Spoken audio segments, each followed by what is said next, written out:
A lot of the health challenges come out of this internal individual focus that has just blown up today. And awe moves us outside of ourselves. Finding some sense of what is beyond transactional values and money and the like matters for your life expectancy.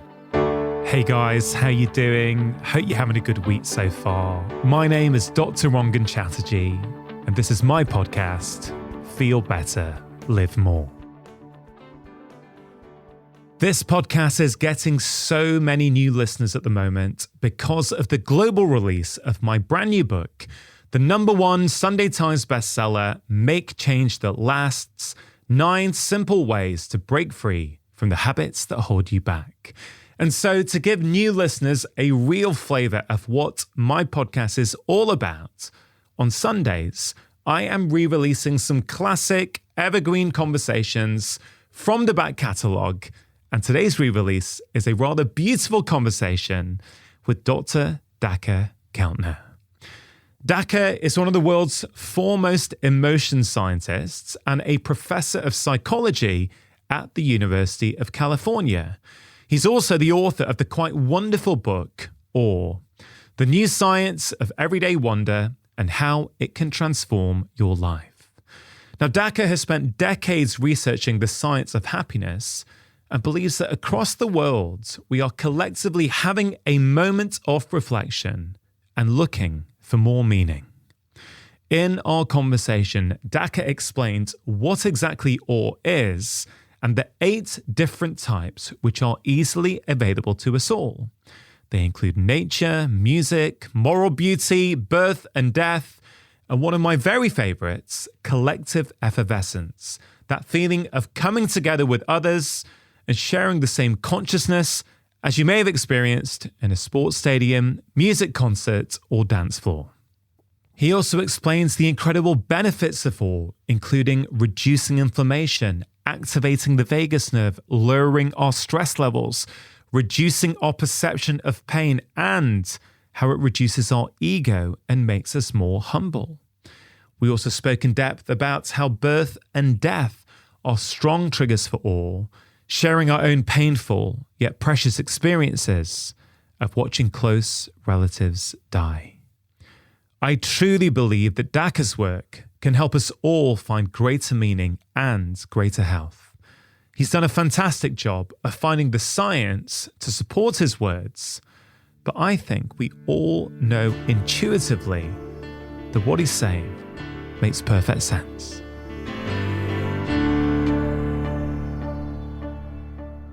You have been researching, lecturing, teaching happiness for many, many years now. Yeah. As things stand in 2023, how do you think about happiness? That's a terrific question. You know, people have been thinking about happiness for millennia. And since we started thinking about the human condition, one of the first questions that always arises is, what's the point of this? Why am I happy? What makes me happy? And I started teaching it 25 years ago at UC Berkeley and then online and tens of thousands of people. And I think that at the time, we were in the middle of this era that is really an era of, economic expansion, and weren't really aware of the climate crises. And happiness was really about individual purpose, individual pleasure. How do I experience pleasure? Dining out or gardening and so forth. And I think right now, Rangan, to answer your question, I think given the times, people are looking for new ideas about happiness. And as a result, people think about happiness in terms of emotions like gratitude, social connections, pleasures. And now there's this new concept of meaning, right? Like, do I understand the purpose of my life and how do I enact it? So I think about happiness right now as the quest for meaning. This idea, this quest for meaning. I went to India in December and I hadn't been back for quite a long time.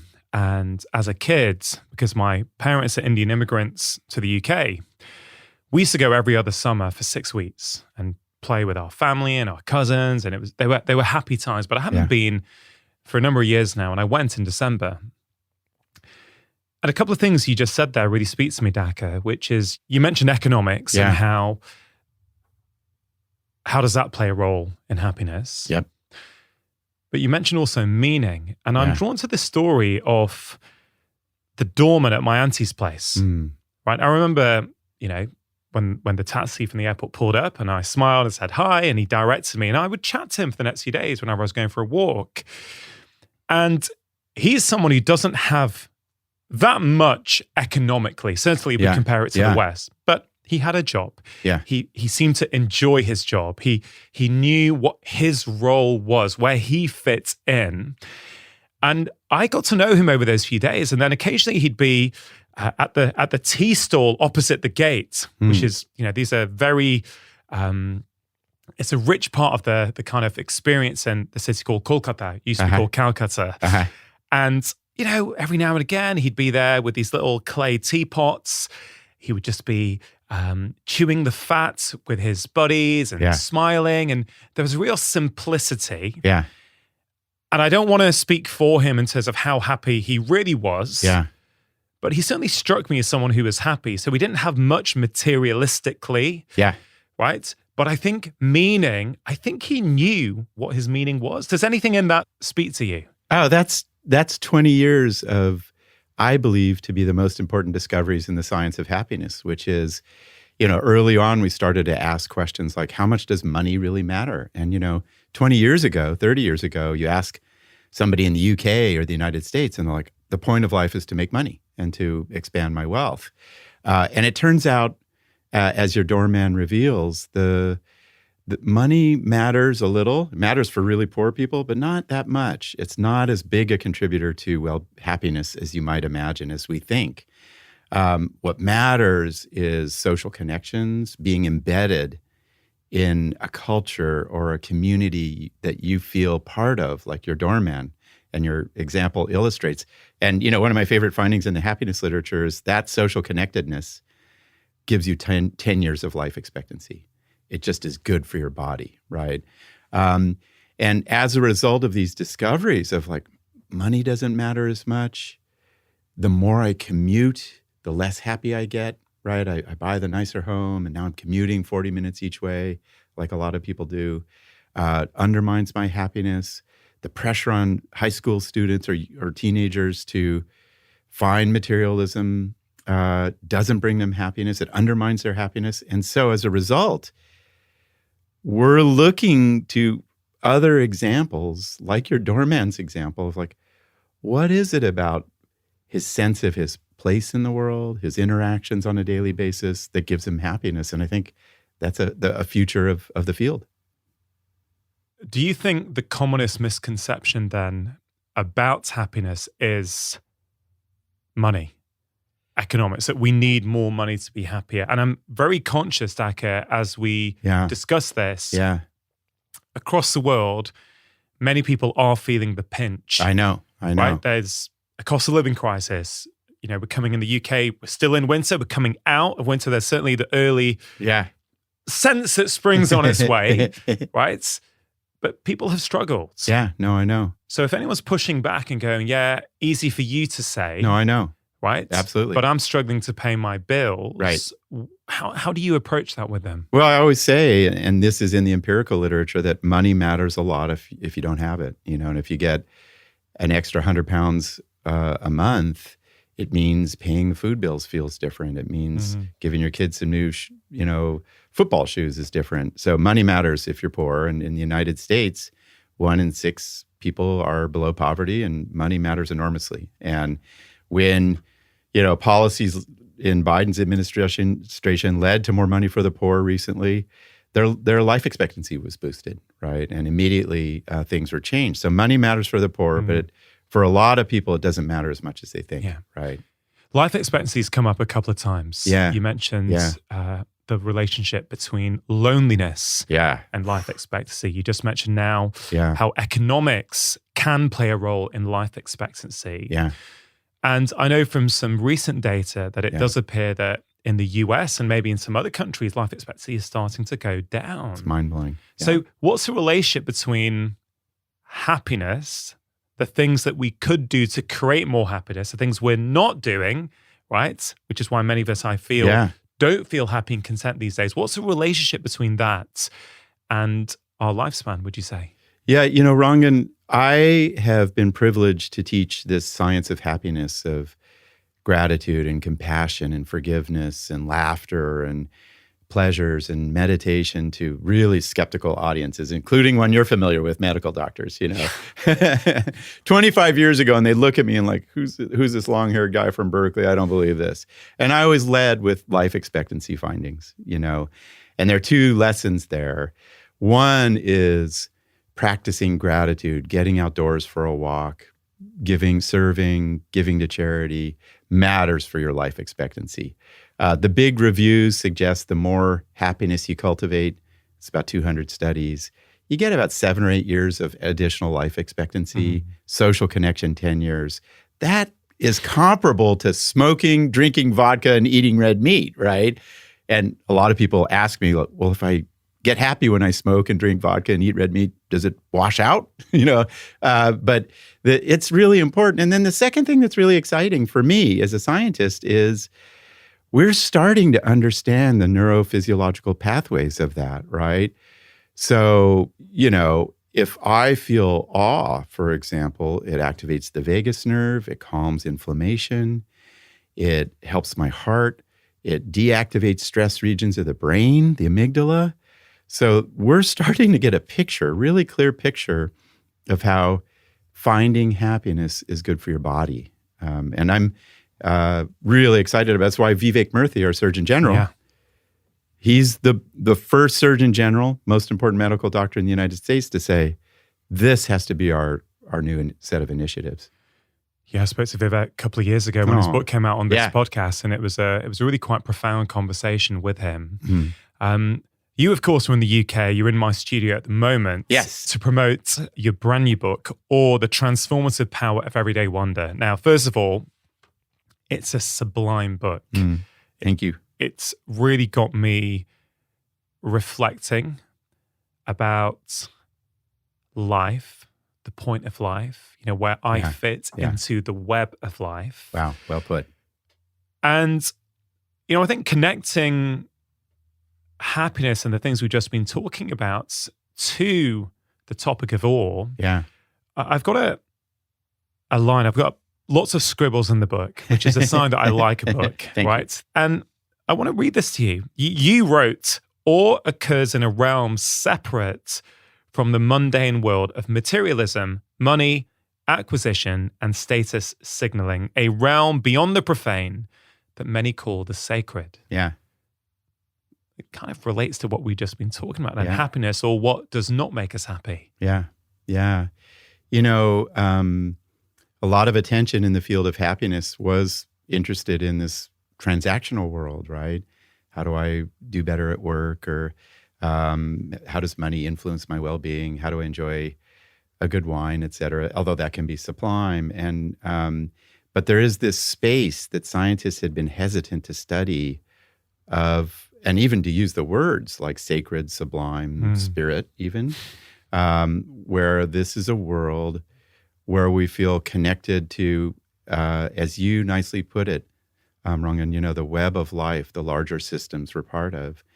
And that's what awe is about. It's about sort of pointing us to these big areas of meaning, like tending to people who are suffering, or redressing injustice, or finding beauty, or finding my point in life, and finding some sense of what is beyond transactional values and money and the like, of the sacred. And so I'm glad you brought out that language, because I was trying to stir our culture to think like, we're in this moment of reflection worldwide with climate crises and democracy and the pinch that a lot of people are feeling, falling life expectancies in the United States. So let's get back to what really matters and what you intuitively would say, that's sacred. For me, it really calls to mind like backpacking with my daughters, getting out in the woods and having those conversations with friends that your doorman has that you can't put a price to. Yeah. How do you define awe? Yeah, that that was hard, and there are centuries of efforts to define awe.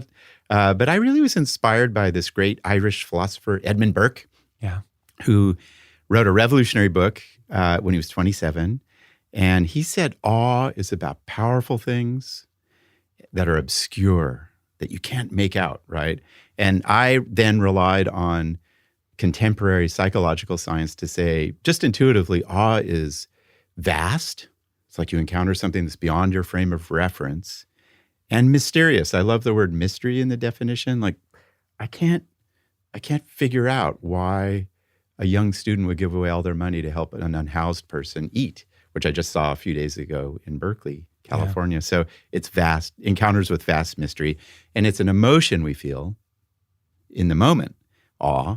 Descartes felt it was a basic state of mind that then unleashes wonder and generosity and curiosity. Yeah. You say it's an emotion. Yeah. When your book first arrived, I sat with this idea. I thought, do I think it was an emotion, or would I have initially thought it was an experience? Yeah, yeah. And then I thought, is it even important? Does it even matter whether we call it an experience or an emotion? Yeah. So why do you say that awe is an emotion?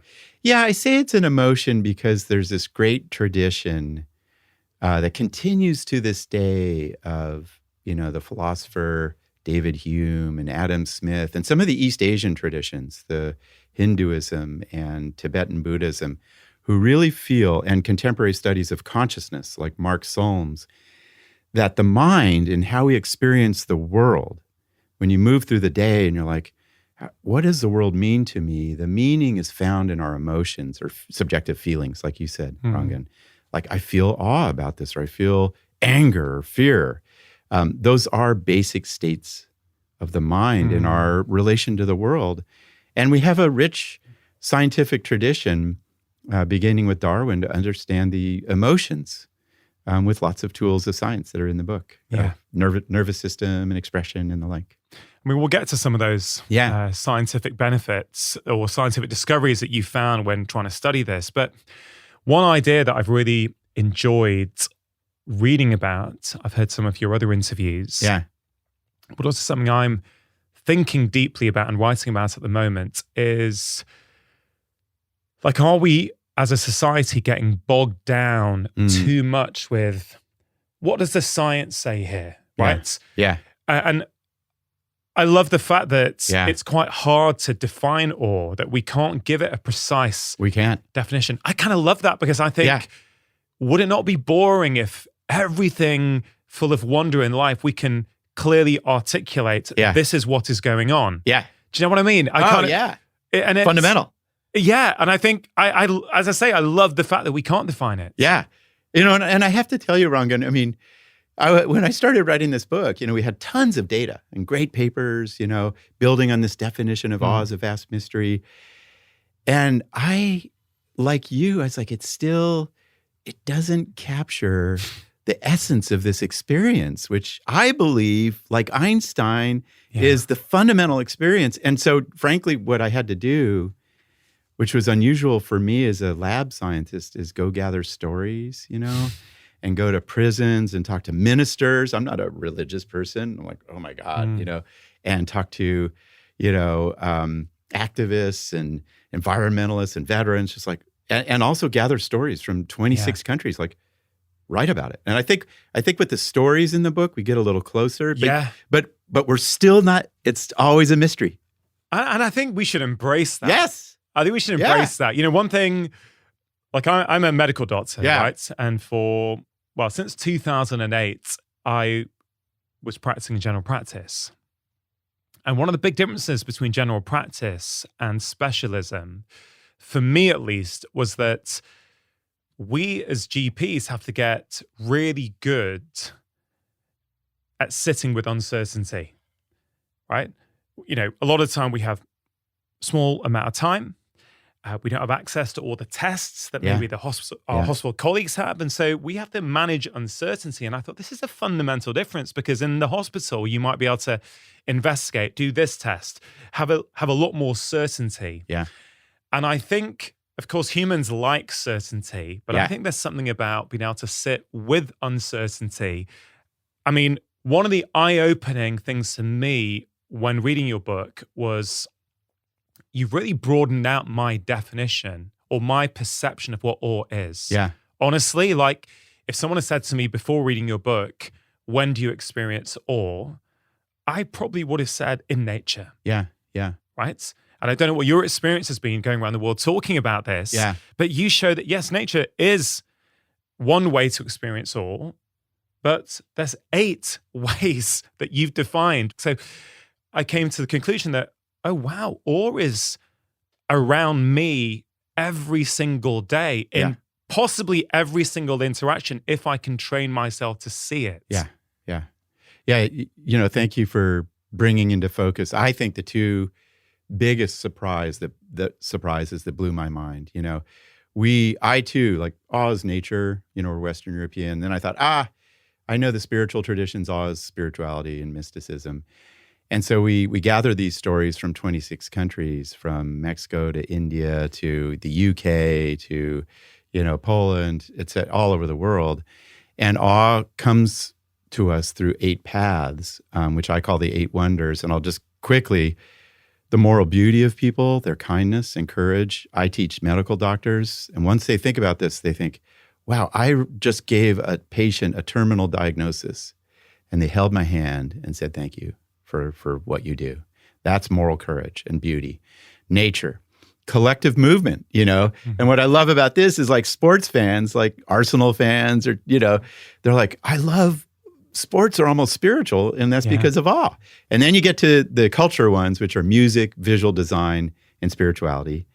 And then the 2, Rangan, that really caught me off guard, epiphanies, big ideas, like, you know, wow, the web of life, your phrase, that's the central idea in evolution, right? That Darwin was blown off the map by. We're all part of this, what he called a tangled bank of life. We're all interacting different species. And then the final one, life and death, you know, that, you know, Rangan, when I started teaching awe 8-10 years ago to audiences with people over the age of 55, there would always be a hand that would raise, and the person would say, you know, I felt awe holding my sister's hand when she died, you know, and just looking at that mystery, feeling it. And so lo and behold, around the world, we really get into a state of awe, thinking about life and death. If someone's listening to this at the moment, Daka, or watching it, this conversation we're having, and thinks this is all really interesting, sure, you know, it's interesting for me to learn about awe. Yeah. But I'm busy. Yeah. I got stuff going on in my life. Why does awe matter to me? Yeah. How do you respond? Yeah, you know, I teaching happiness for 30 years to every imaginable audience. That's often the question, right? Rightfully so. And it gets more poignant. You know, every time I teach a large group of people about happiness, I'll have a mom come to me, especially post-pandemic, and they're like, you know, my 17-year-old son is in real deep distress, and what do I do? And I turn to the science of happiness and I say, man, find some social connections, get them outdoors, you know, give them a way to find meaning or reflect on life. And now awe, you know, the science the health science and the, you know, awe helps your immune system, reducing inflammation, helps your cardiovascular system, activates vagal tone, reduces activation in the amygdala, a threat-related region in the brain, helps you think more clearly and more creatively, makes you feel like you have less stress in life. For 75 years old and older, it makes you feel less physical pain, right? I could go on. I mean, these are all studies where 5 minutes of awe, and I love your phrase of like, hey, wait a minute, maybe it's around me a lot. 5 minutes gives you that suite of benefits that I think are comparable to anything you can do. No kidding. And we didn't know that. And now it's starting to spread, right? Just to be thinking about, where are those 5 minutes of awe? Yeah. I love that answer. Well, you're a medical doctor. Yeah. And that's what matters, I'm a medical doctor, but I'd also describe myself as a curious human. And which doesn't always fit with medicine sometimes, particularly with the way we're often encouraged to practice it these days. Yeah. And if I think about the common problems that exist medically, Yeah. right? A lot of them are related to inflammation, Yeah. the immune system, stress, the amygdala, the threat response part of the brain being overactive, right? Yeah. And you have just beautifully explained that awe can buffer us against those, can be an antidote to many of the problems and things that we're suffering from in the modern world. So I agree with you. Yeah. Right? Awe is critical. And as I say, and this is something I hope we get to more and more throughout this conversation, it reminds me a little bit of gratitude, not in terms of awe being the same as gratitude, although I'm interested in your thoughts on that or what the crossover is. More that if you don't practice it, you don't see it where it is. You can go through opportunities, you can go through situations in life and not see the gratitude. And one of the questions I had around awe, Daka, is like, let's say the Grand Canyon, right? Yeah. You could put 10 different people in the Grand Canyon, right? And yes, you would hope that everyone would feel awe, but some people possibly wouldn't, right? So it's not the environment that is creating the awe, it's our approach to that environment, right? Yeah. It's that's so important, Rangan, to bring this into our focus here. And I think there are wonderful insights to be gleaned from those 8 wonders of life we talked about. We started to find, if you ask people like, where do you tear up and get the goosebumps and cry and feel awe and wonder? And humans are remarkably varying. It's just a fundamental truth about who we are. And for some people, it's busy cities and the stream of pedestrians. And other people, it is sitting by trees by themselves in the quiet. And for some people, it's classical music. And for other people, Michael Pollan just, when he interviewed me, he's like, I was just at a Pussy Riot show and I felt awe, punk rock. For some people, it's wild art. For other people, it's still lifes, right? We're all varying. And that's one of the mysteries to me of awe is we find it in such unique ways, but also universal ways, right? That and music's a great case study of that.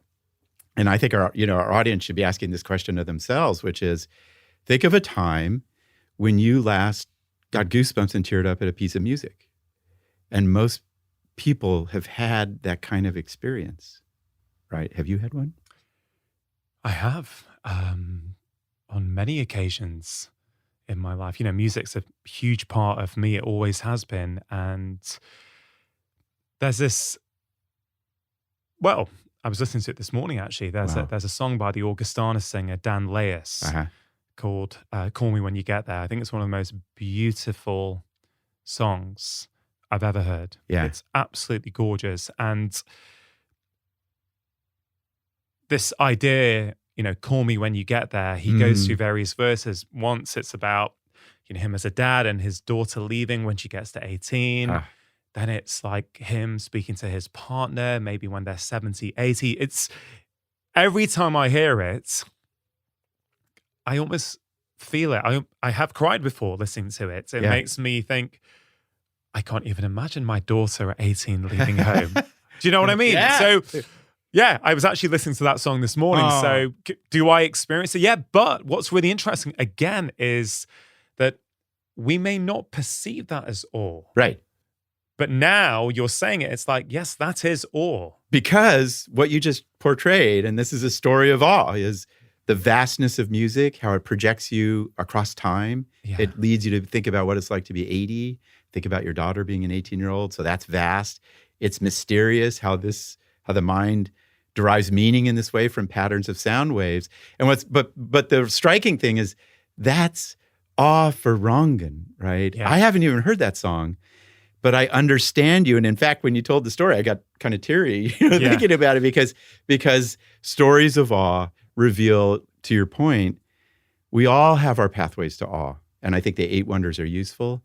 And we can all understand other people's pathways when cast within this broader framework of what humans find in awe, right? That I have songs like that like do the same thing for me. In the chapter on music, there was, again, a line that I really, really paused on and thought about. Music locates individuals within broader cultural identities. Yeah. I never really thought of music in that way before. But what is that you mean by that? God, you're doing a very deep and careful reading, Rangan. So that's a hard question, right? So let's take a couple of ideas out there in this new study of music. And the one really comes from this philosopher, Susan Langer, who said that art and music somehow express life patterns, right? So you hear music and you say, this is about beauty or love or courage or failure or justice. You hear Bob Dylan or hip hop, and it's like, that's about justice, right? So the life patterns are contained within music in ways we're just beginning to understand, how they sound in the lyrics and the acoustic structure of the song. And we hear that, and we as individuals, and this is back to meaning, right? We as individuals care about certain things. We care about beauty or justice or transcendent knowledge, whatever it is. And it's contained within music. And then suddenly we hear a song and it moves us and we can't explain why.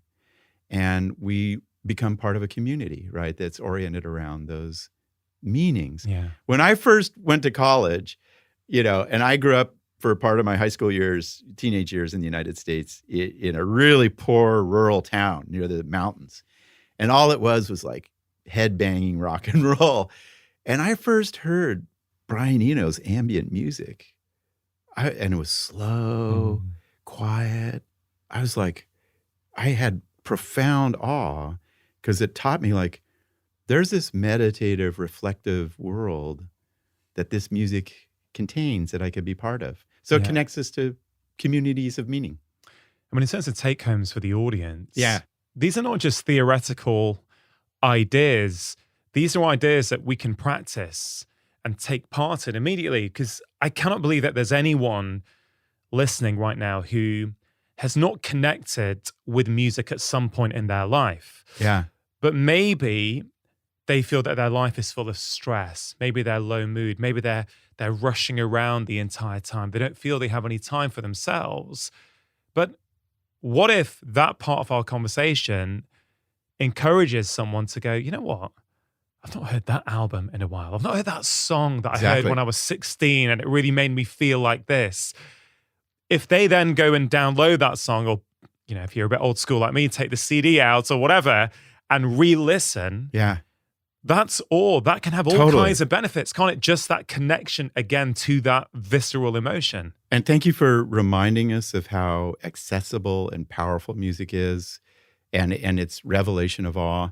When during the pandemic, 30% rise in depression and anxiety worldwide, I got called by Spotify.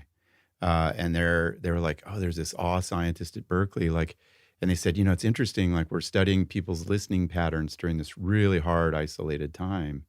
And people were listening to music, like you're saying, Rangan, like, what's the music that makes me tear up and makes me feel like this is why I'm here? And they were listening for that, for awe in the music. I recently went through a really hard time in life with my brother passing. And one of the things I did is exactly what you suggested.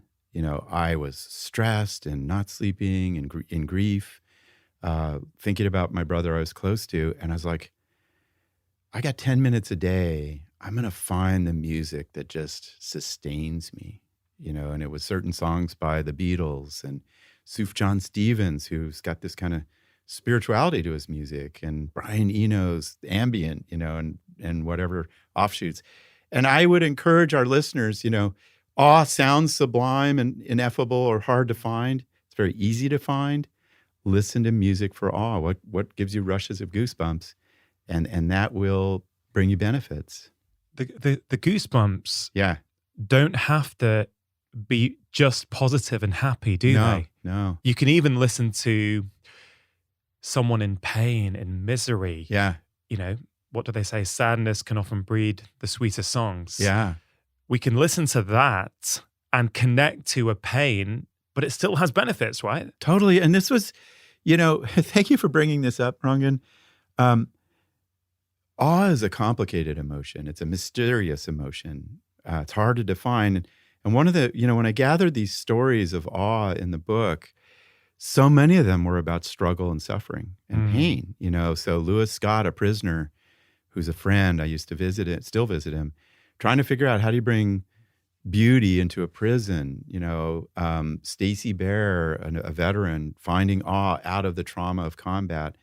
And then a lot of people who watch other people pass away or get sick, or medical care providers are like, there is wonder and awe in tending to suffering, right? Yeah.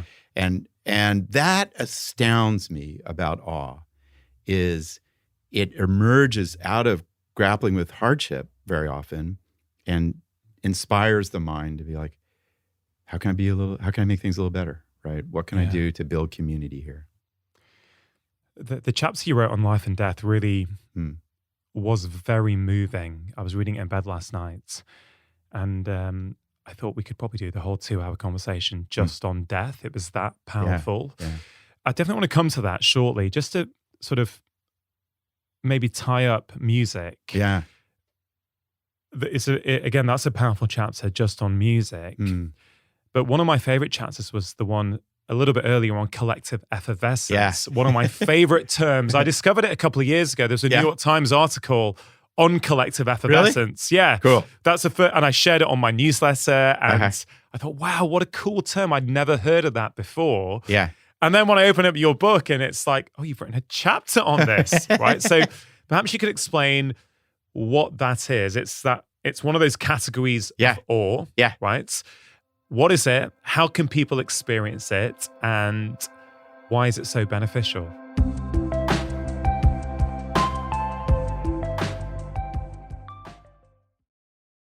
Just wanted to take a moment to tell you about my first ever UK theatre tour taking place this March.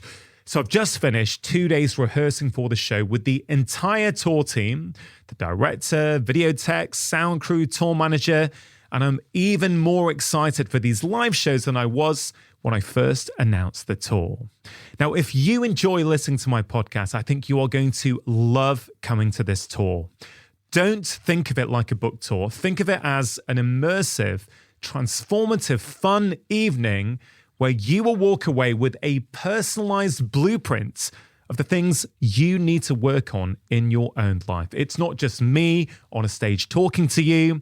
There will be lots of interactive moments and a few surprises.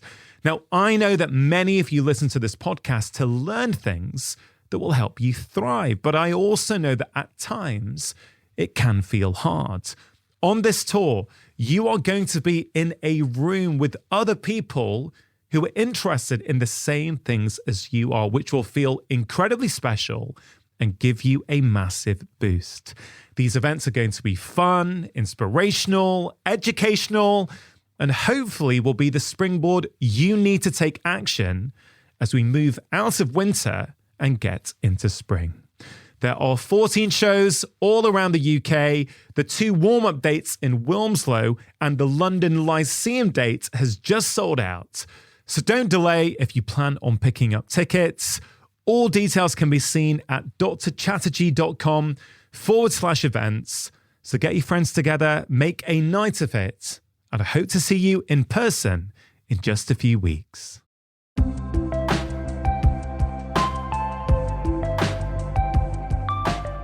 Thank you for calling attention to that.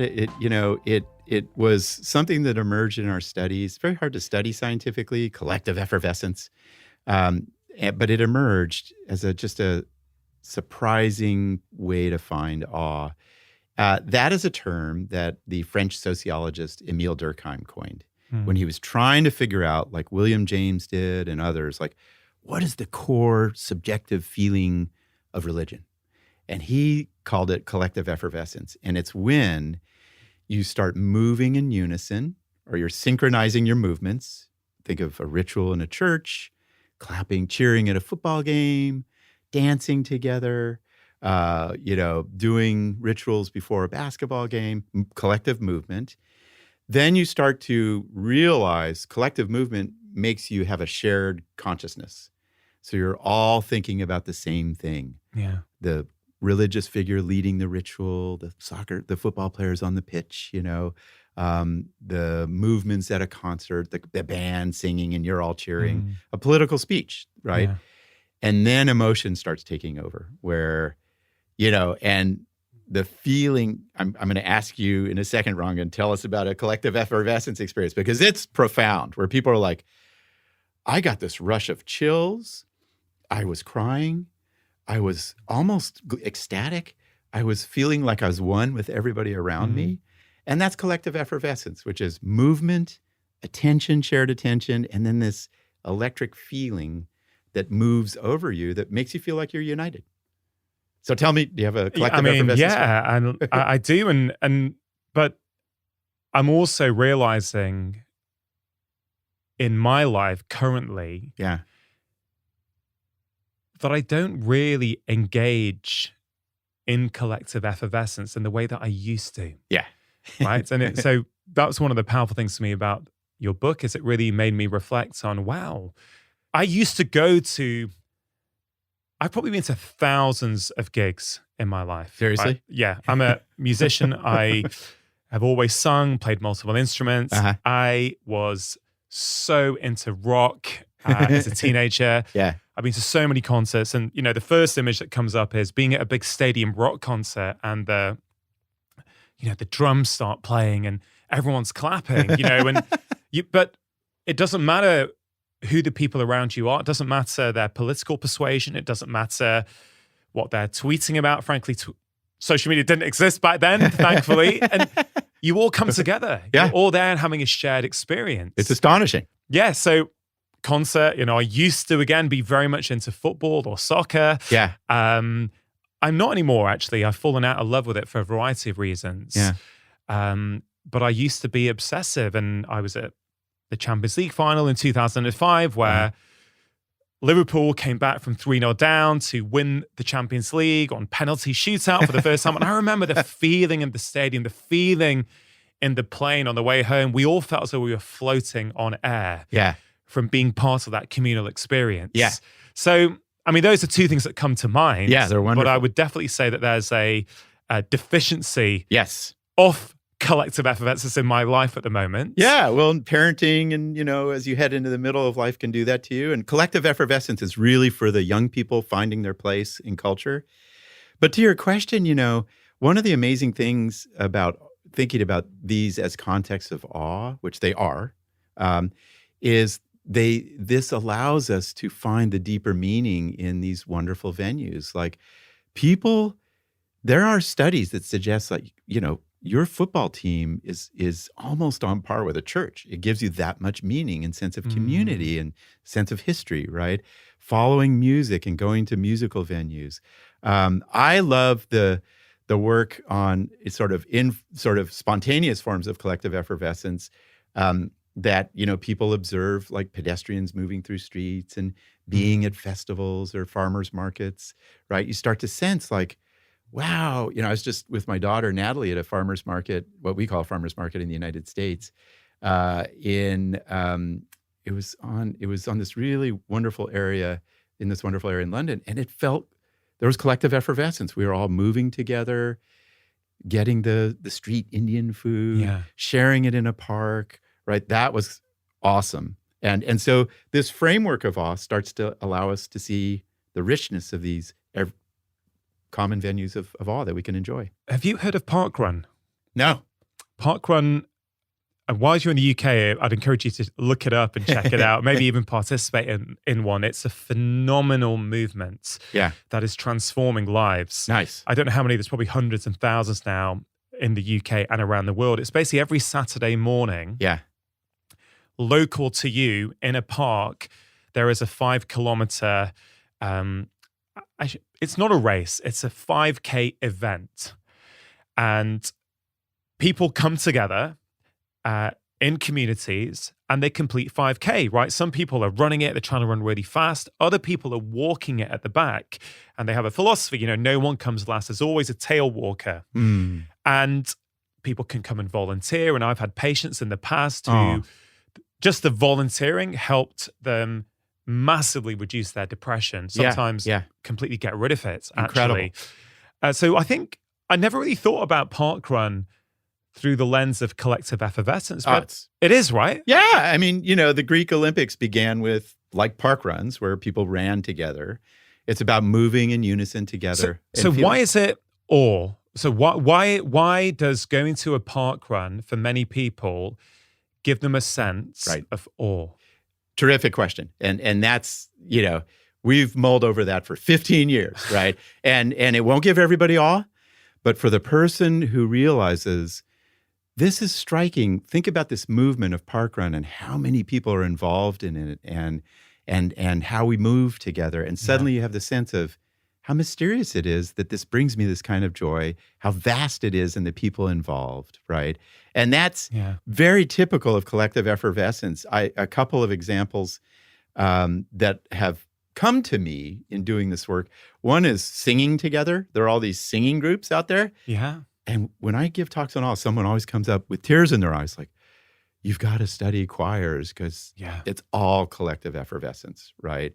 And a lot of it's interesting, a lot of the informal sort of help your body movements like yoga, 20 million people practice yoga in the United States, and a lot of it's collective effervescence. You're doing motions together, your attention is shared, and you start to feel this joy. Yeah, I really appreciate you sharing that. One of the things that I've been, I guess, concerned with a little bit for a while, and I've just come back from the Middle East where I was giving a few talks, and a lot of people are struggling to find that sense of community. I agree. And one of the things I said literally a few days ago at one of my talks was, look, what do you like doing? Okay, someone said yoga. I said, okay, you like yoga. And one of the big problems over the last years is that because of some of the restrictions that have taken place over the past few years, a lot of this stuff has gone online. I know. Right? So sure, let's take yoga as an example. Yep. For many people, a phenomenal practice that helps them physically, mentally, emotionally, for sure. And a lot of people now, in our bid to save time and be more efficient, right? We go on the Zoom class. Yeah. We do a 10, 15-minute YouTube video. Yeah. And again, that can have a role. But I say, listen, if that's you, sign up for a class as well. Do 10 minutes a day on YouTube, sure. That's great. But make sure once a week you sign up and you go to the class, because you're going to meet other like-minded people. That's going to help. That's one of the tips I give people who are struggling with loneliness is, what are you, what hobby do you have? What passion do you like? Is there a local class? Go there. You'll meet other people like you. Yep. Right. So what is your view on that? In respect to what we've been talking about so far, loneliness, we're struggling to be happy. Or it's a very clear message throughout your book that one of the powerful qualities of awe is that it takes us outside of ourselves to something much bigger and greater. Yeah. Right. And, if you're depressed, that's what you need. You're stuck inside yourself thinking, again, I say that with compassion, right? Yeah. I'm definitely not being critical. I'm saying we need to help people get outside themselves. Yeah. Wow. What a profound observation. And you've just spoken to a very important empirical question. Does solitary activity on Zoom compare to collective activity of the same thing? We know in the education world, it does not. And Zoom classrooms for most people are a disaster. You need the collective mind and so forth. Yeah, I love your recommendation, Rangan. I mean, the Jane Goodall, awe, she saw it in chimpanzees. It is the beginning of our sense of spirit, because it allows us to be amazed at things outside of ourself. And the central challenge of the mental health crises of today is too much self-focus. Yeah. And we're not going to find awe with Zoom and smartphones where we got to get with other people. I was with a minister a couple of weeks ago who's in the book, Malcolm Clements Young, a remarkable mind. And he said, and I suspect this is true of a lot of the domains that you refer to, you can pray by yourself, but there's something about praying with people who are praying with you together. He said, and there's a lot of spiritual traditions around that, meditating together, playing ping pong with other groups of people, doing dance together, doing yoga together. There's no substitute. And the answer for that is awe, that it makes you realize you're collective. Like Jane Goodall said, and you said, I'm amazed at things outside of myself. Another story comes to mind for me as you say that. On the plane home a few days ago, I watched a documentary. I don't know if you've heard of the British band Oasis. Of course. Yeah. So there was a documentary on their kind of iconic concerts. In 1996, they played somewhere called Nebworth. Uh-huh. And, very few bands had ever played there. I think Led Zeppelin had, maybe the Rolling Stones had, but very few bands could pull off playing at such a large venue. Yeah. And, they played for 2 nights. There were 125,000 people each night, so 250,000 people. But what was profound about the documentary was, I think 2.5% of the UK population tried to get tickets. Something happened. There was something going on in the 90s, this sort of hope. They sort of paint the picture in the documentary of what else was going on in culture. And Oasis really seemed to ride on that wave. Yeah. 2.5% of the population tried to get tickets. That's right. But what was really interesting is they were showing beautifully how this was pre-internet. Yeah. Right? This was pre-mobile phone. Yeah. So they had images of people on their landlines, teenagers sitting on the stairs on their landlines, pressing the orange redial button, mates trying to get together saying, look, you're going to try and call there, you're going to try and call there. People queuing overnight at the ticket sellers to get their tickets. Yeah. And for me, because that was kind of, the sweet spot of where I was into music. Uh-huh. And I remember those days with all kinds of bands like queuing for Bruce Springsteen tickets and all this kind of stuff. But what was really powerful was later on, I think Noel Gallagher, the guitar player and songwriter in Oasis, said, today you just wouldn't get that. Today you'd look out and everyone would be on their phones trying to capture it, trying to text someone else saying, hey, look, are you here? Trying to show people that I'm here. Yeah. And he said it was amazing. And they were interviewing people who were there saying everyone was focused on the same thing. They were all there to see this band at the peak of their powers. Yep. No one was distracted. Yep. It was just quite incredible. And it was funny because I was reading your book on the plane, preparing for this conversation. And then I watched that documentary. I thought, wow, this is collective effervescence. Yes. Right?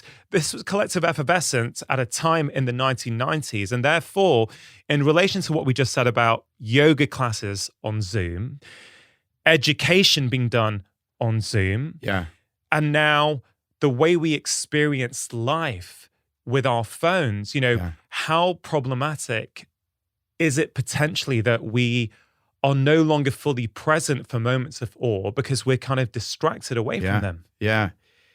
I think that could be a show and a book, right? And I think you've just identified one of the critical problems that the new technologies introduce to our lives is they interfere with collective effervescence. I'll give you just a couple of examples.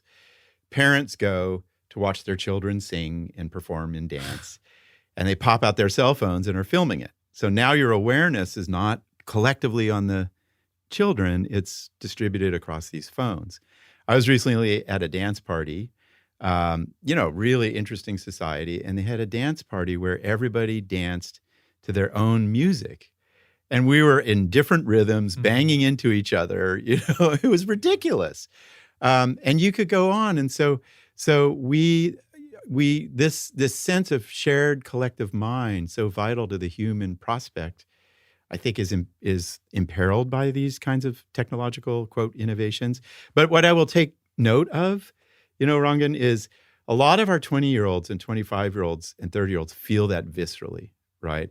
And a lot of collective things are starting to emerge again. And game nights are really popular, where you play with actual games with people physically present, listening to vinyl albums, right? Where you get back to that ritual of listening to music together. So it's too strong to take out of our experience, and I think it's coming back. So, but critical for us to think about.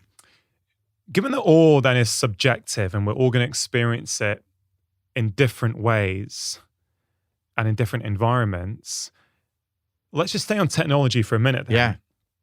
So we've explained that one potential downside of technology in group settings is that it can take us away from experiencing collective effervescence. Yeah. Okay, I think we'd all kind of recognize that. Yes. I'm sure all of us have been to an event at some point where you go, wow, this is quite different from how it used to be. Yeah. But can one experience awe through these smartphones? Yeah. Well, yeah. By the way, I just have to cite one other experience. I went to go see the Mona Lisa recently, and it used to be where you'd be with a big group of people looking at the painting. And now it's mobs of people taking selfies in front of the Mona Lisa. It's preposterous. Yeah, I really think, and I think it's going to be really hard when you think about those 8 wonders to really find awe directly from your smartphone. It's too small. It doesn't have the vastness just visually. Well, what if you were to see an image of the Grand Canyon? Okay, so let's just, we mentioned the Grand Canyon a couple of times, right? So what if on your latest fancy smartphone with whatever high definition technology you're being sold on the latest advert, so in really sharp focus, you can see everything, right? Why is that not the same kind of awe as if you were there? Because you need, awe, but there's an important optimistic note here. For the full experience of awe, you need the vastness. It just traces back to Edmund Burke: power, bigness, vastness. Think about, you need vastness that, like your example of music, moves you across time. Wow, I remember what it's like to be a child or an adult or holding my mom's hand, etc. And space. And the smartphone can't deliver that. Just like the difference between being there, seeing Oasis versus watching the same show on a smartphone. But what it can do for you, and I think there's a lot of really interesting work in this, is a lot of awe, and this is very encouraging, comes from remembering things, from stories about that experience that we would share. And there's a lot of work on the power of those stories, right? That's why your story got me tearing up a little. And that the smartphone can do. It can be like, hey, here's a piece of music that brought you awe 2 years ago. Listen to it in a quiet place. Here's a visual design of a building, Sagrada Familia, that makes you feel awe. And I think good work will happen in that realm. Yeah, because it's not the device itself, it's what you're consuming on it and how you're consuming it. Because as you're saying that, I would like to think, and I'd welcome your perspective on this, that this podcast that many people listen to each week when they're out for walks or they're in their car driving.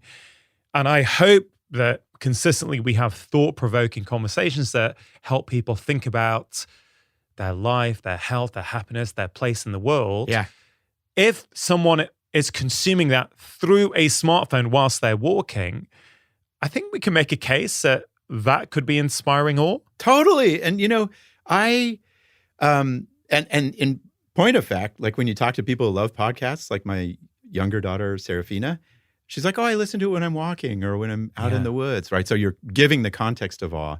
But one of the really exciting things about awe is it's easy to practice. And it may not sound like it, but it is. So when I teach healthcare providers, which I do a lot of, one of the things they do is they say, I only have 20 minutes for lunch because, as you know, they work very hard and they're busy. Yeah.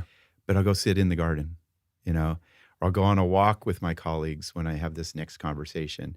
Or we will share awe stories in a huddle. And you can do this anywhere, right? These are little 3 to 5 minute shifts in how we do things, be it eating or sharing a nice quote or an awe story from work, that are easy to do and bring us some of the benefits of awe. You've done some studies, I think, on something called an awe walk. Yeah.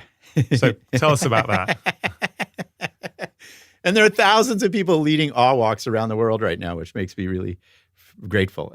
Yeah, that study begins actually with the great British tradition of walking. And the Brits walk in spectacular ways, And then Rebecca Solnit, a brilliant writer, did this book on wandering and just how much we derive meaning from walking.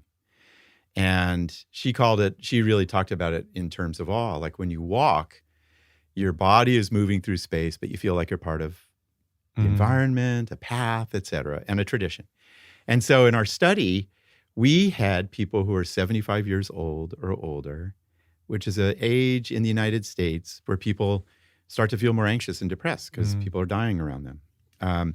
And so we just, once a week, they went out and did an awe walk. And I love this because it's really simple. Go to some place that's a little mysterious and look at small things like this rock on your table and vast things like your whole studio, right? That's all they did. And they did it once a week for 8 weeks. We had a nice control condition, a vigorous walk condition. And our 75 years old participants in the awe walk felt less distress. They felt more awe over time. And we had them take selfies out on the walk.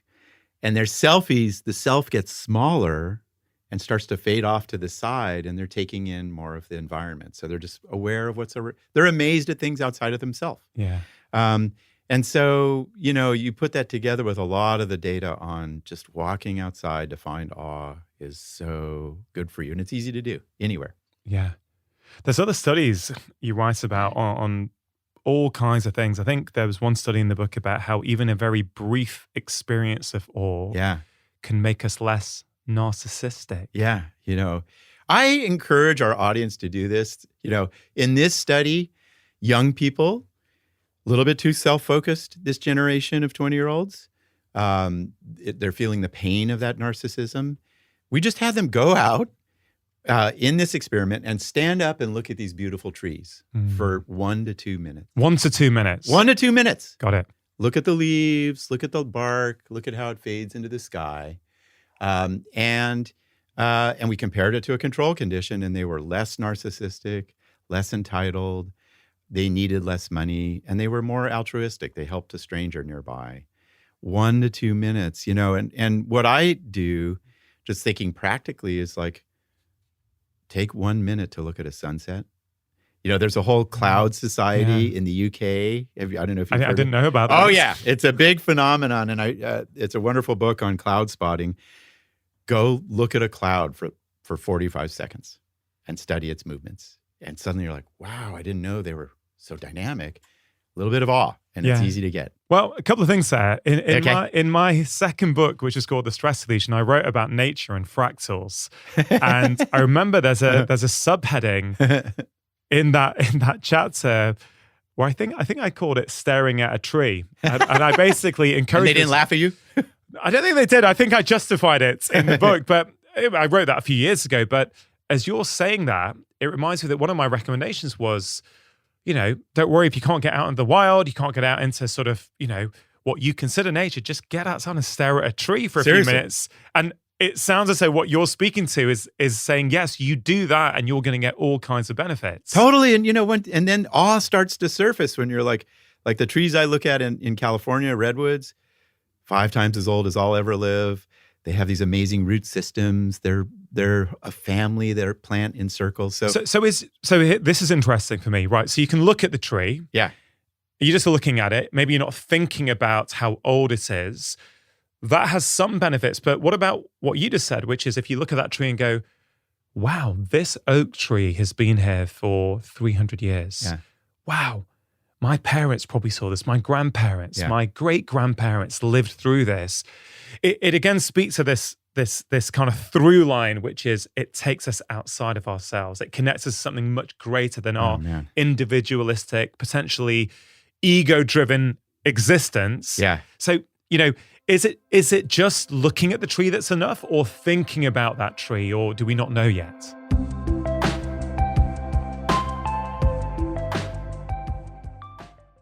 Vivo Barefoot are one of the sponsors of today's show. Now, I am a huge fan of Vivo barefoot shoes and have been wearing them for over a decade now, well before they started supporting this podcast. I've also been recommending them to patients for years because I've seen so many benefits. I've seen improvements in back pain, hip pain, knee pain, foot pain, and even things like plantar fasciitis. And contrary to what you might initially think, most people find Vivos really, really comfortable. And I have to say, especially at this time of year, as the temperature is starting to drop, their winter boots are absolutely fantastic. And I myself am really enjoying wearing their brand new Gobi warm-lined winter boots. Now, as well as adults, I think they are a fantastic option for children. And I really hope that in the future, more and more children start wearing barefoot shoes like Vivos, as I think this can prevent many downstream problems in the body later on in life. And remember, whether for your children or yourself, if you've never tried Vivos before, it's completely risk-free to do so, as they offer a 100-day trial for new customers. So if you're not happy, you just send them back for a full refund. If you go to vivobarefoot.com/livemore, they are giving 20% off as a one-time code to all of my podcast listeners. Terms and conditions do apply. To get your 20% off code, all you have to do is go to vivobarefoot.com/livemore. Just taking a quick break to give a shout out to AG1, one of the sponsors of today's show. Now, AG1 has been in my own life for over 5 years now. It is a science-driven daily health drink with over 70 essential nutrients to support your overall health. It contains vitamin C and zinc, which helps support a healthy immune system, something that is really important, especially at this time of year. It also contains prebiotics and digestive enzymes that help support your gut health. And all this goodness comes in one convenient daily serving that makes it really easy to fit into your life. No matter how busy you feel, it's also really tasty as well. Now, the scientific team behind AG1 includes experts from a broad range of fields, including longevity, preventive medicine, genetics, and biochemistry. And I talk to them regularly and am really impressed with their commitment to making a top quality product. For listeners of my podcast, AG1 are giving a special exclusive offer. You can get a free 1-year supply of vitamin D and K2 and 5 free travel packs with your first order. These packs are perfect for keeping in your backpack, office, or car. If you want to give them a try, just go to drinkag1.com/livemore.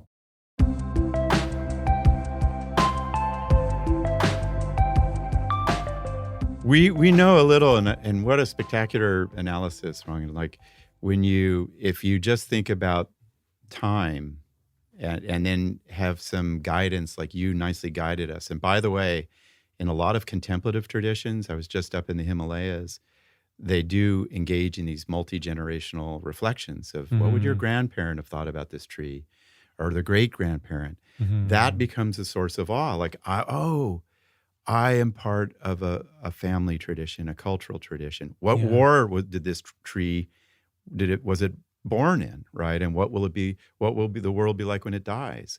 So we're starting to sense that, and that was part of our awe walk condition or instructions, is to get from the small, what does this tree look like, to the vast, right? Whoa, how did this grow to be like this? And that kind of reflective exercise is of going from the small to vast physically or temporally is starting to show some of the benefits that we're interested in. Loved your analysis too. Like in our Western world, we think too much about the individual. We forget the systems of people we're part of, the families and the culture. And it's awe-inspiring to reflect on that. It really is. And of course, nature is a really good way to access that. There was another study I think you wrote about, I can't quite place it now. I think it was about how experiencing awe makes you more humble. Yeah. Was this the one at Berkeley where one group was looking at the tall trees, one group was looking at the science building, and then I think you had, I think it was this one where the stranger then dropped some pens. Yeah. And if you had looked at the tree as opposed to the science building, you were statistically more likely to go and help that stranger pick up pens. Have I got that right? Yeah, nailed it. And it's the wonderful work of Paul Piff, and it speaks to the science of awe and the challenges of this mysterious emotion, right? How do you get awe in a lab? So we started to do a lot of stuff out in the world. We've studied awe at Yosemite and the Great Wall of China, and other people studied it in mosh pits and, musical venues and the like. And we have a couple of studies on humility. Humility is when you have a realistic assessment of who you are and you are open to the strengths of other people, right? So if I'm humble about my scientific or author accomplishments, and I appreciate what a brilliant writer Steve Pinker is, or an Andrea Wolf, right? That's humility. Some people feel we need more of it today. When you think, anyway, I won't comment on the ex-president of the United States, but so first study the trees, look up into these vast trees, and suddenly yourself gets smaller. You feel humble. Yeah. We got people at Yosemite, travelers from 42 countries, looking at Yosemite. They drew really small selves as a characterization of who they are. We took other people up into this clock tower on the Berkeley campus. They looked out at the view. And this is a classic source of awe. It's like, wow, I see the view of the world. And they not only were more small in themselves, but they felt really good about the strengths of people around them, as opposed to envious or the like. Awe seems to be the perfect antidote to everything we're struggling with today. Yeah. Which a lot of it is simply inward focus, me. This social media post, how many likes has it got? Even take this even further, right? This is something I think one of the downsides of technology for me is that we can customize everything for ourselves. Wow. Right? So think about it. 20 years ago, let's say you're in a family or you have a partner, for example, you don't really have the option in the evening to individualize and customize your life. Yeah, sure, you could have both read different books, but let's say you'd put the television on. Yeah. There's probably one telly, and you have to agree which channel are we going to watch. Yeah. You don't have to do that anymore. You can both be sitting there on the same sofa with your device in your own customized world. Yeah. Right? Consuming your curated content. Great. But again, it's more me. And it's taken us away from us. So I think that's interesting to reflect on. Huge. But this thing about humility. Yeah.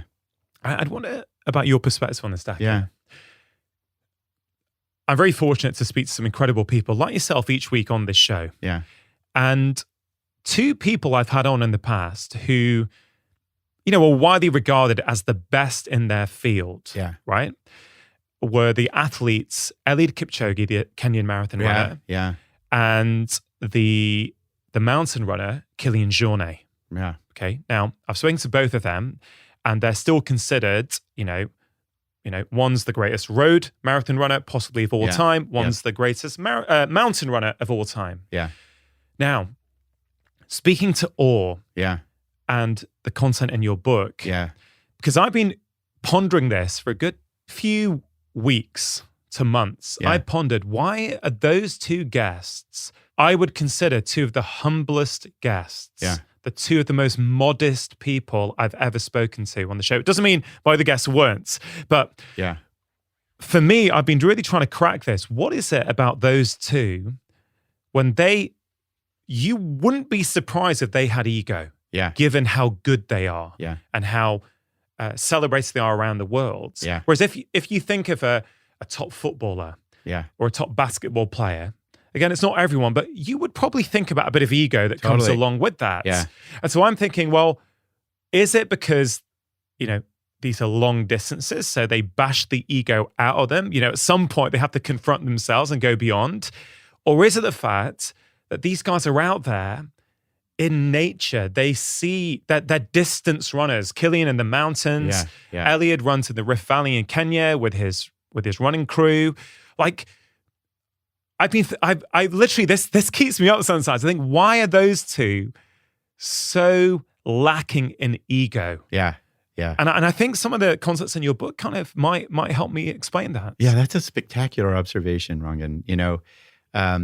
We, when you find people who have been extraordinarily successful, one of the things, and your question really raises this, I think, timely and really sort of underappreciated possibility that humility is really the pathway to enduring success. And people write about it in the ethics literature, but your examples really bring it to life. I think the runners, and I think how they find humility, setting world records when the self is on the victory stand, right, is almost what I encountered when I interviewed Steve Kerr. And Steve Kerr is a basketball coach in the United States. He set a couple of records. He probably will go down as having won more championships, both as a player and a coach, than any player in history, any person in history. He's at, I think, 10 now or 11. He's regarded as one of the greatest coaches. He'll be Hall of Fame. And when I talked to him about being this athlete, Olympics, NBA champion, et cetera, he's one of the most humble people you'll know. And what he talked about is what we've been talking about throughout this conversation, which is he is amazed that he plays a sport that puts him into contact with thousands of people and they're inspired. When his teams start to really play well, I asked him, like, how do you know you're really successful? And he said, and I was expecting some, coaching wisdom. And he said, I look around me and the people are dancing, and it's just joy. And so when you are a runner like these great runners and you're part of a history of the sport, that's awe. You do it outdoors, that's awe. And then you see the people who are moved by you, that's awe, right? And suddenly it's like, this is a privilege to be a runner like this. I wish I could. Yeah. It's a great idea. And I hope your next book is about that. It's a really interesting idea. Yeah, it's thank you for sharing your perspective on that. It's just, as I say, it's just something I've been thinking about. And it kind of lit up in my brain when I was reading your book a little bit. I thought, maybe a part of this is that they're spending a lot of time in nature. If you think about Kilian Jornet, he's going to be in mountains all the time. I mean, what teaches you how small you really are than being around these big, vast mountains? That definition, what is it? The definition you put in the book was, awe is the feeling of being in the presence of something vast that transcends your current understanding of the world. Yeah. And that's the challenge of our individualistic times that the athletes find in nature. And we can find it in many different ways. When I interviewed Yumi Kendall, who's one of the great cellists in the United States, and I asked her, like, how do you find awe? And she plays the cello. It's an awe-inspiring music, and she's full of awe. And she said, when I play awe, I am part of this orchestra. I'm part of the audience. I'm part of humans making music for tens of thousands of years. And the notes are just part of life and our history together, right? And suddenly she gets really humble and awe-inspired. And I think that's what awe points us to, is like, this is what I'm part of that is way bigger than the self. Talking about things greater than the self, very few things teach us that than life and death. Yeah. And this chapter really did have a big impact on me. I thought it was beautifully written. Thank you. With some phenomenal ideas in there. Let's start with life. Yeah. I think it's easy for us to understand when we think about it that the birth of a child is an awe-inspiring event. It is. Yeah. And when we did that study, stories of awe from 26 countries, everywhere in the world, people, parents, relatives, grandparents. I remember this story from a grandmother in France who's like, when my granddaughter came in, I just felt like hugging everybody and my life was anew, and very simply, this is, it's awe-inspiring visually and, it's got a lot of, as fluids and so forth, but out comes the face, and you look at the face, as I did with my daughter, Natalie, and I was like, I saw all the generations that she was part of genetically and historically. I was blown away by the beauty of her face. I still get goosebumps thinking about it now. And time, like you're listening to the music and thinking about your daughter, like, wow, this is the beginning of a cycle, right? Yeah. And then a lot of people, I remember a mom from Japan writing about like, oh my God, I am different. I now am responsible. I have to take care of somebody for 60 years. So transformative. Yeah. There's nothing like becoming a parent to take you outside of yourself, Ah, and your own inner world. And what am I going to do? And your worries is suddenly everything changes. everything. Yeah. I still remember at Edinburgh Medical School, when I was on my obstetrics and gynecology placement, and I can't remember what year, maybe third year, fourth year as a med student. Yeah. I went in to observe a cesarean section. Wow. And I remember scrubbing up and going in. And I just remember being literally amazed that within minutes, they basically cut open someone, pulled out a baby. And I just remember at that time going, I've never seen anything like that before. That is just ridiculous. Do you know what I mean?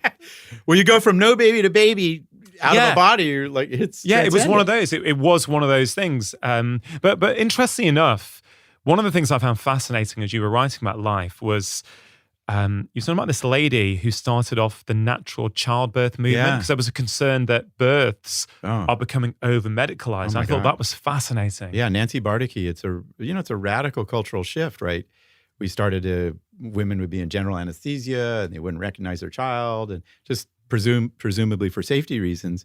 And we've moved away from that. And Nancy Bardacke leads this whole like awe-based approach to giving birth to children, like, be aware of it, understand the vastness, and it's to good effect. Yeah. Let's talk about death. Death is a topic that I think we don't talk about enough. Certainly in the West. Yeah. It's something that is hidden away. Yeah, oh my God. Even the way we use language. Yeah. We often don't say that person died. We say, oh, I lost that person. That, we try and soften it in so many ways. Whereas there's many cultures where death is right there in your face. Yeah, absolutely. And if I reflect on my own life, one of the transformative experiences was when my dad died. Sorry. It's almost 10 years now, which is mad for me to even think that it's this March will be 10 years. And this whole idea that it takes you outside of yourself, that's what awe is. You think about the vastness. Until I read that chapter, I don't think I looked back on Dad's death. And I never would have thought about the emotion awe. Yeah. But actually, I think you're bang on. It was awe-inspiring. Yeah. I would have thought that awe is it's a positive emotion. It's love, right? But of course, that is love. Part of it, It's losing love. Yeah. Or, that's one way you could describe it. But I thought, that was the first time in my life after Dad died that I started to ask big existential questions. Who am I? Yeah. Whose life am I leading? Yeah. What am I going to do? Yeah. Right? So talk to me about death and why that made the book under this sort of umbrella of awe. Yeah. Thank you. And I could not agree more about our Western European view of death. In working with medical doctors during the pandemic, and they watched 1 million people in the United States die by themselves, right, in a hospital bed often. Tough stuff. We don't confront it like a lot of other cultures. It made the book for a couple of reasons. And, one was our data from 26 countries, and people talked a lot about dying, watching. I remember this young guy from Indonesia just watching his mom die. And he was just like, wow, what was my mother and what was her life? And, what is my life without her? And as you nicely illustrated and argued, Rangan, it's a huge mystery. Like, what is it? Where do they go? And then the other thing, and I really, this led me to write the book, was my brother's death, my brother Rolf. And as I was thinking about awe, I was lucky. He's my younger brother, red hair, we had a awe-filled childhood of, you know, we were 1 year apart. My parents were kind of counterculture, grew up in the Laurel Canyon in the 60s and then in the country, and we backpacked and jumped in rivers, and, it was just full of awe. And then he got colon cancer. And, it's important to say at the outset, like, dying is horrifying. It was brutal. That's a brutal cancer. It was just like chaos. And then the cancer returned after chemotherapy hit his gut, and you know this, carcinoma peritonitis, and it's just lights out, And so the day that he died, we all rushed up to his home, and I was sitting there, and I knew this was coming, for years, and holding, touching his body and seeing that he was in this state. And, it was like, it was a transcendent visual experience where it was like I saw patterns of light vibrating. I felt like there was a soul there, like his soul uniting us. And then, like when he passed, my mind was flooded with the big questions, like, what is life? What was his life? Why did he die? What is death? And I went in search. That is part of the book. I mean, sorry to hear about you, brother, and thank you for sharing that story. Your brother plays quite a key role in this book. He features heavily at various times. There was something in the chapter on death about these 3 practices towards the end of life. Yeah. I think it was Roshi Joan Halifax. Yeah. That really made me stop and reflect. Yeah. I wonder if you could talk us through them. Yeah. Thank you, Rangan. When my brother struggled with colon cancer, I'd visit him almost every week, and, you would be able to make sense of it. I couldn't. I'm not, it was just like what's going on with the body. And like a lot of people who are really with illness and confronting the death of a deeply loved person, I tried to control things. I tried to fix things. I thought I had solutions. I was reading journals and bringing foods and so forth. Yeah. And I was not doing well, and I wasn't helping. And then, I read Roshi Joan Halifax, who started a lot of the hospice work in the United States with AIDS patients, seen thousands of people die. She's a friend. I love her. And she comes at dying out of a Buddhist contemplative tradition. And it has these 3 principles, which is accept uncertainty, mystery, and not knowing. You don't know. You don't know how long. You don't know where the body goes. Yeah. And when I was near my brother, I was like, okay, I'm going to shift to I don't know. I will never know. The second is witness, just just observe instead of direct or control or label, be there and witness the process. And it was interesting, Rangan, a lot of people talk about this who are around death a lot, that people who are dying kind of know the vast thing they're heading into. They're like, oh, wow, this is a mystery. Yeah.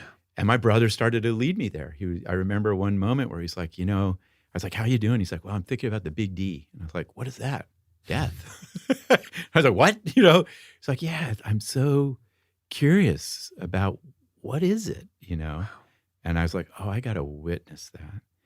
And then compassionate action is don't control or mislead, but just, be kind. And man, thank you for reminding me of those, Rangan. Once I read that and I got those and embodied those, the whole thing changed. My whole experience of his dying opened me up to awe, frankly. Yeah. We're talking about the benefits of awe, the benefits of us experiencing more awe in our lives. Yeah. How does that relate to death? Because death is seen as something negative often. Yeah. Right? And there'll be many people listening who are either going through it or recently been through it. Yep. Someone close to them has died. Yeah.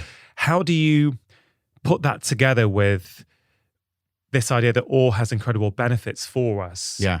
Do you know what I mean? Oh. Like, how help us sort of understand that? Right. It's a next movement that's already starting to happen in facing the end of life and then grieving, right? So facing the end of life. As an empirical illustration, we know psychedelics actually benefit people with terminal diseases.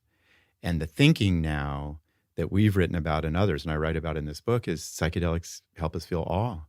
And so if you're given a terminal disease and you feel awe about it, and now there's work that's not psychedelic related with children facing terminal diseases, you're doing exactly what you did in your examples, Rangan, which you're like, well, I'm really part of a family and I'm part of a broader human experience. And maybe I believe in a soul and my consciousness stays in some fashion. We don't know, Yeah. and that helps people facing dying. That helps ordinary people not facing dying just to reflect on that. And there's studies showing it's good for you. Yeah. And then with grief has a lot of awe in it. It's horrible, it's panicky, it's anxious, but there are all these mysteries that we have to head into. Yeah. That awe guides us to. There are two more things in that chapter that really moved me. One was how you ended it. And I'm just going to read some of your words, if that's okay. I'm glad you're reminding me. And that the people we love remain with us in even more mysterious ways after they leave. Yeah. That is just so profound. Yeah. Like, there's so many ways to interpret that. I certainly have been thinking a lot about my dad and how I now feel I still have a relationship with him. It's just changed. Like, I can't talk to him. I can't ask him things and get a response, but I still have a relationship with him. Yeah. It's just a different one. And so that line really spoke to me. Thank you. When my brother died, I went on a kind of a 18-month odyssey to just figure out the mysteries of life.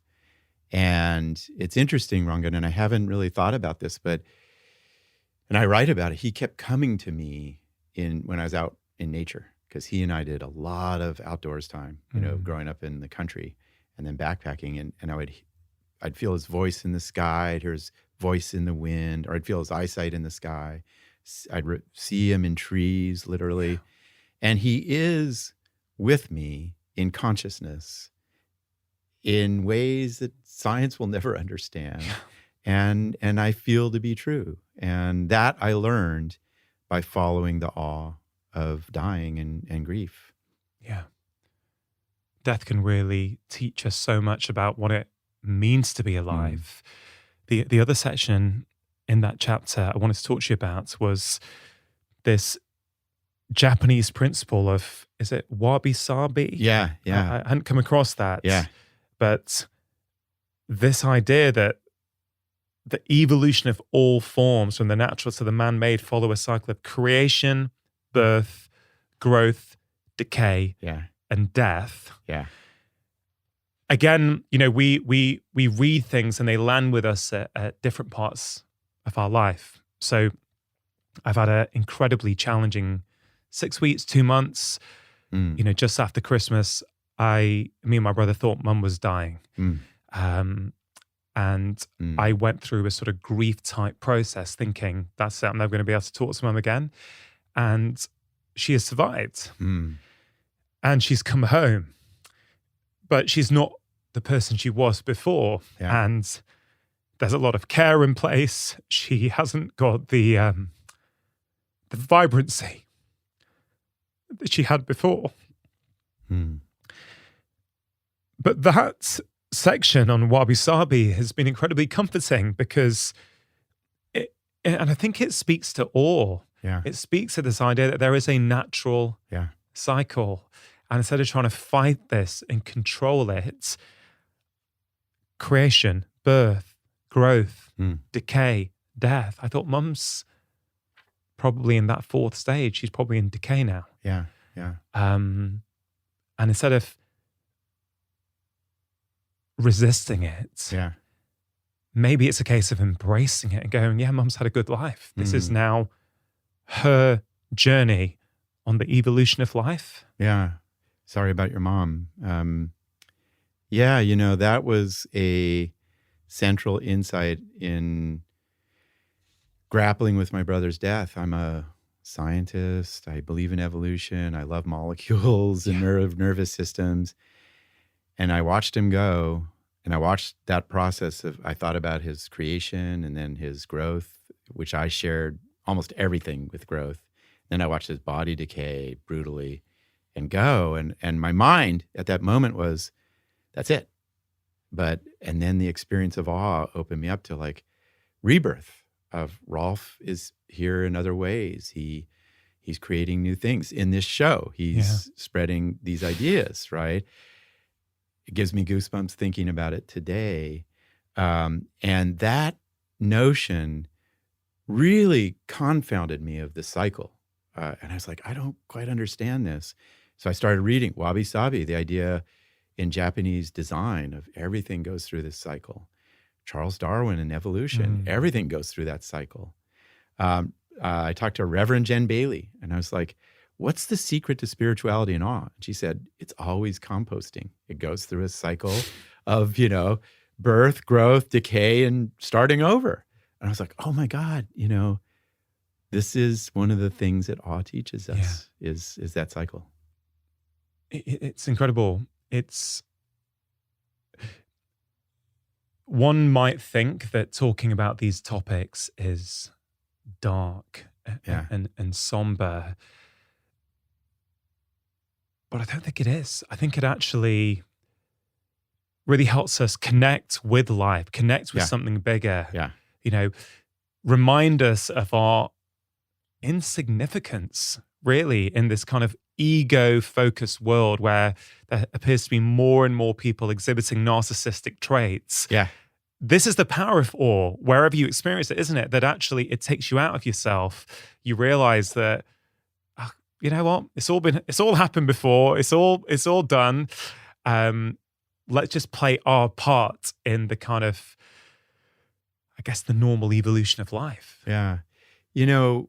Thank you for that summary, Rangan.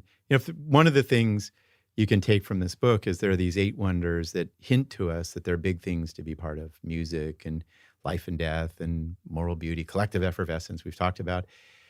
And just, when you feel awe, just ask yourself that question, like, what am I part of here? And it usually points you towards, it makes you realize, like, I'm just a small thing that actually is okay. That's actually true. But I'm part of something really large, like fellow humans, an ecosystem, or something about culture. And we need that today. Like you said earlier, a lot of the health challenges come out of this internal individual focus that has just blown up today. And awe moves us towards the things that are amazing outside of ourselves. It's interesting that you pose the idea in the book that the English language doesn't really have good words like other languages might do about experiencing things outside of ourselves. Yeah. Can you speak to that a little bit? Yeah, I mean, it's striking. We, there is a term in Japanese, I think it's called jibun, which is shared life space, which is kind of like their sense of self. Yeah. It's not like Dacker with all my traits and characteristics. It's like shared life space. I just encountered this other concept in Javanese. I think it's called perna, which is home, which is like, what is meaning? It's my sense of home, which you can find anywhere. But it really is about a collective experience of this is we, right?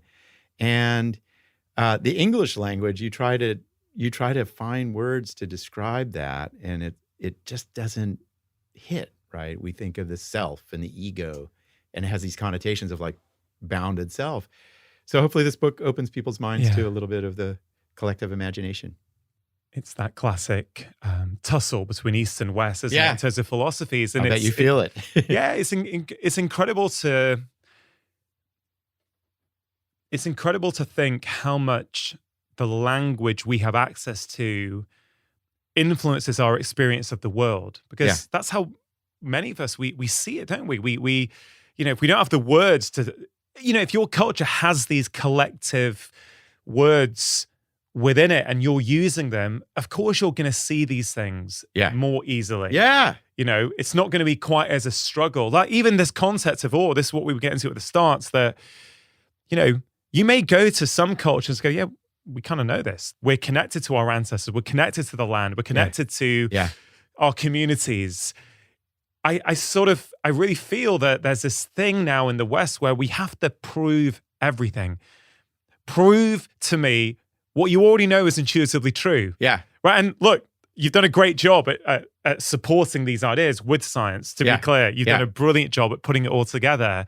But I do question, like, some of the stuff, like experiencing awe is an innate human quality that humans 200,000 years ago were doing. Yeah. Before a scientific study said to them, you must, awe is good for you. Yeah. Do you know what I mean? Yeah, no, but that's what science, as my advisor, Lee Ross said, is in some sense, it's about knowledge for kindness. It's for learning things that make us a little bit better as a community. And I think if you look at the broad trends that we've been noting in our largely globalized Western European cultures, and now increasingly throughout the world, it's self-focused, it's individualistic, it's more materialistic, and we've forgotten, And you're absolutely right. For the interested reader, like the indigenous traditions that Dr. Yuria Solidwin, whom I interviewed for the book, represents, they have so much awe in their cultural, in their general cultural tendencies. And we just need to remind ourselves of that, that we need this. People who are religious have a lot of awe, don't they? Yeah, yeah. And, one of the interesting things about awe is it helps us understand why certain things are beneficial. People who are religious tend to feel less depression, benefits for life expectancy. And one of the hypotheses is, and I write about this, is that religions are just containers for awe. You go and you do your rituals and you sing together. You look up at the beautiful stained glass and you're in a cathedral that looks like a forest and you're hugging people. That's all awe, you know? And so when my brother died, I'm not a religious person, but like a lot of secular people facing such stress, I was like, how do I kind of build a sense of that, of like moving with people and my rituals and my sacred texts? Religion is a master it's a technology of awe. Yeah, it really is. As we speak, my wife's parents are in Kenya at the moment, and they have a lot of family there. They used to live there, and I've only visited once. And my father-in-law is part of the Jain community, and there's something in Nairobi called the Oshwal Center, and I have this vivid memory. I spoke about this once on the podcast when chatting to Shane O'Mara, the neuroscientist from Ireland, who wrote a brilliant book on walking and about what happens when you walk together with other people, right? And you of course touched on that in your book. And I don't know if he's done this yet or not, but at the Oshwal Center, the Jain community or certain elements of the Jain community would come together every evening at dusk. Yeah. And it's the most beautiful sight. They walk together around this track. They just go around talking. So they're getting physical activity, they're getting community, they're getting connection. Yeah. They're getting, the mood lifting benefits of all of those things. Yeah. But it's built in to the fabric of the community, of the structure. Yeah. Right. And I think that's what, as we become more secular, this is a massive thing we've lost. Of course, there are some negatives of religions. I'm not trying to paint a picture that everything's fantastic. Yeah. But we really have lost some of this cohesion and this ritual that used to exist. And I love one of the people I interviewed is Diana Gameros, who's this great musician, and she did the awe walk that we talked about, but in a Mexico Zocalo. And Mexico Zocalos they're like churches. They're like genius locations for a lot of awe of, sharing music and culture. And they're like,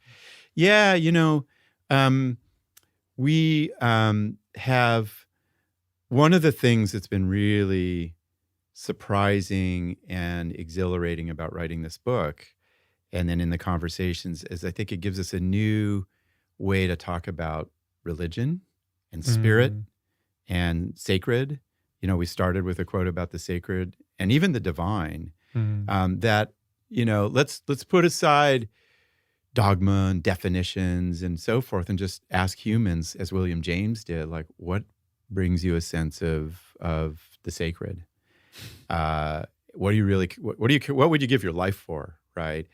Where do you find a sense of your soul, that which is primary and good, and you can't? It's mysterious, right? And lo and behold, a lot of it's about awe. And so 81% of Americans believe in spirit, and half of those people find it in nature. And they go out there and they're like, this is beyond my words and understanding. It's awe, and it gives me a sense of soul. Yeah. I chatted to my wife this morning and I said, I'm talking to you about awe. And I asked her about how often she experiences awe. She said all the time. Yeah. And the thing she said to me was, when I'm meditating regularly, I experience awe everywhere all the time. Yeah. I found that interesting. Yeah. So that practice of solitude and the way she meditates and what she taps into allows her then to go out into the non-meditative world, i.e. when the parts of her life where she's not meditating, and she's starting to see the wonder of life everywhere. So I wonder your perspective on that, but I also wonder, like my last book, Daka, was on happiness, right? And in that I said happiness is a trainable skill. Yeah. And I believe it to be. And you have a lot more experience talking about happiness than I do. But I can't shake that thought, like with happiness, like with gratitude, and now with awe, that the ability to experience or see or find awe is something you can get better at. Yeah. Once you start looking for it. Yeah. Yeah. Your wife is onto something really profound that I think we'll learn more about, which is when you find what you might call your contemplative practice, and it might be listening to music, it might be walking in the woods, reading the Upanishads. For me, believe it or not, it was playing pickup basketball for decades. Just like this, I'm in a reflective moment about my life. You often feel extensive awe about almost everything in life, and in some sense, that's what you find in the spiritual journalings and the great revelations in the Bhagavad Gita or other texts is like, wow, there's so much that's incredible here. There's so much wonder. And the science and scholarship around awe says, as I show, like, this is a basic state of mind. And it's not, you don't need to be on a plane and going to the barrier reef. It's just a basic thing about reality, to wonder about it, that it's mysterious. And it is, to your question, you can cultivate it, and when you read the book and you think about, like you said earlier, listening to music for awe, or going for an awe walk, or reading a poem that really moved you, watching children grow. If you just do that. I do that every day when I walk to work. I walk by a little preschool and I just stop for about 30 seconds and look, they're playing, they have this weird, Game of Thrones game going on. Kids are amazing. It's a mind-blowing. So, you listen to them speak language, whatever it is. So there's so much awe, and your wife is in some sense the kind of the spirit of the book that I was trying to say, encourage, which is like, there's everyday awe and wonder. Just go get it, Yeah. Well, let's close this conversation down, Daka. It's, been so expanding, this conversation. For me too. I think I've experienced awe on several occasions throughout. I think the book is wonderful. I think it's such a deep dive. We haven't even covered a fraction of what's in it in terms of the things I think people can learn about themselves, about the world, about their history, about their ancestors. I think it really is quite profound. This podcast is called Feel Better, Live More. When we feel better in ourselves, we get more out of our lives. And I always like to finish off with a question to my guest around this idea. If you look around in the world today, people are sick. Yeah. Right? There's a lot of sickness, a lot of struggle. There's a lot of discontentment. Yeah.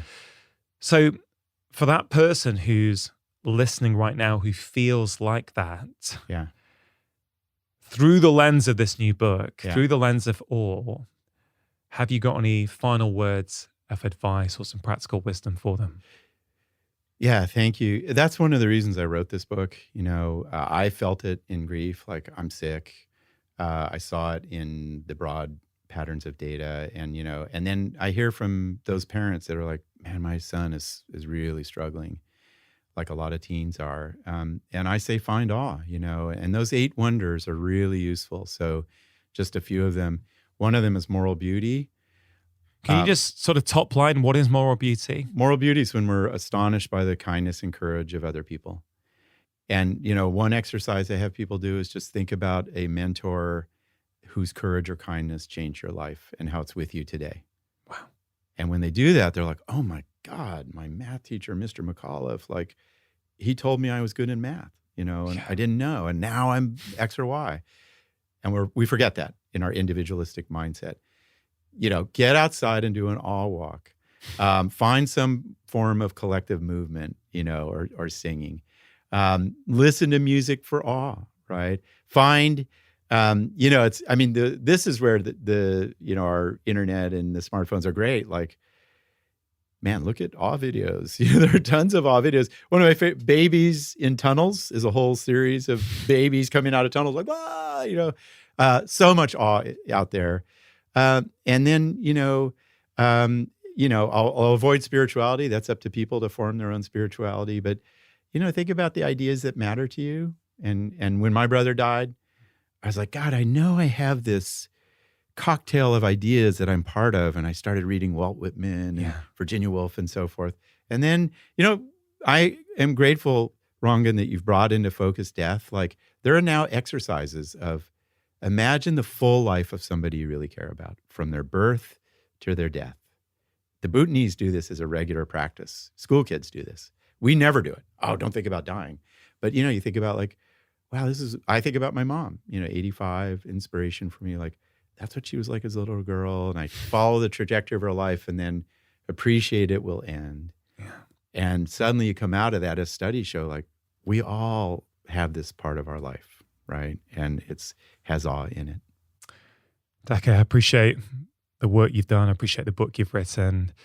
And I really appreciate the conversation. Thanks for coming up to the studio. Yeah. Thank you, Rangan. This has been an incredible conversation. So thank you. Thank you. Really hope you enjoyed that conversation. Do think about one thing that you can take away and apply into your own life. And also have a think about one thing from this conversation that you can teach to somebody else. Remember, when you teach someone, it not only helps them, it also helps you learn and retain the information. Now, before you go, just wanted to let you know about Friday 5. It's my free weekly email containing 5 simple ideas to improve your health and happiness. In that email, I share exclusive insights that I do not share anywhere else, including health advice, how to manage your time better, interesting articles or videos that I've been consuming, and quotes that have caused me to stop and reflect. And I have to say, in a world of endless emails, it really is delightful that many of you tell me it is one of the only weekly emails that you actively look forward to receiving. So if that sounds like something you would like to receive each and every Friday, you can sign up for free at drchatterjee.com/Friday5. Now, if you are new to my podcast, you may be interested to know that I have written 5 books that have been bestsellers all over the world, covering all kinds of different topics: happiness, food, stress, sleep, behavior change and movement, weight loss, and so much more. So please do take a moment to check them out. They are all available as paperbacks, ebooks, and as audiobooks, which I am narrating. If you enjoyed today's episode, it is always appreciated if you can take a moment to share the podcast with your friends and family, or leave a review on Apple Podcasts. Thank you so much for listening. Have a wonderful week. And please note that if you want to listen to this show without any adverts at all, that option is now available for a small monthly fee on Apple and on Android. All you have to do is click the link in the episode notes in your podcast app. And always remember, you are the architect of your own health. Making lifestyle change is always worth it. because when you feel better, you live more.